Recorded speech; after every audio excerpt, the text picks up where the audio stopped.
Hi സുഹൃത്തുക്കളെ, പാവൽ കൃഷി എന്തായെന്ന് പറഞ്ഞിട്ട് പലരും മെസ്സേജ് അയക്കാറുണ്ട്. അപ്പോൾ പാവൽ കൃഷി വളരെ പരാജയം. നമ്മളൊരു 250 കൂടുതൽ വിത്തിട്ടുണ്ടായിരുന്നു. അതിലാകെ മുളച്ച് കിട്ടിയത് ഒരു 10-12 വിത്താണ് ആകെ മുളച്ച് കിട്ടിയത്. അതായത് വിത്ത് വാങ്ങിച്ചത് നമ്മുടെ മണ്ണത്തി അഗ്രികൾച്ചർ യൂണിവേഴ്സിറ്റിയിൽ നിന്നാണ്. അവിടുന്ന് വാങ്ങിച്ചിട്ടാണ് ഞാൻ വിത്തുകൾ മുളപ്പിക്കാറുള്ളത്. പക്ഷെ എന്താണെന്നറിയില്ല, ഇപ്രാവശ്യം ചതി പറ്റിപ്പോയി. ആദ്യം ഇട്ട് അത് ഇതേപോലെ മുളക്കാതായപ്പോൾ 24 മണിക്കൂർ വെള്ളത്തിലിട്ട് വെച്ചിട്ട് തുണി പൊതിഞ്ഞ് വെച്ചിട്ടും നമ്മളിട്ട്, എന്നിട്ട് പോലും മുളച്ചില്ല.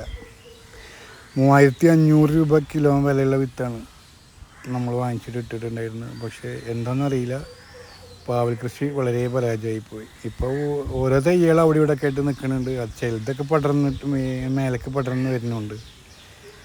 ഇനിയിപ്പോൾ നല്ല വിത്ത് വാങ്ങിച്ചിട്ട് വേറെ ഒന്നുകൂടി ഇട്ട് നോക്കേണ്ടിയിരുന്നു തോന്നുന്നുണ്ട്. അപ്പോൾ പാവൽ കൃഷി പരാജയം.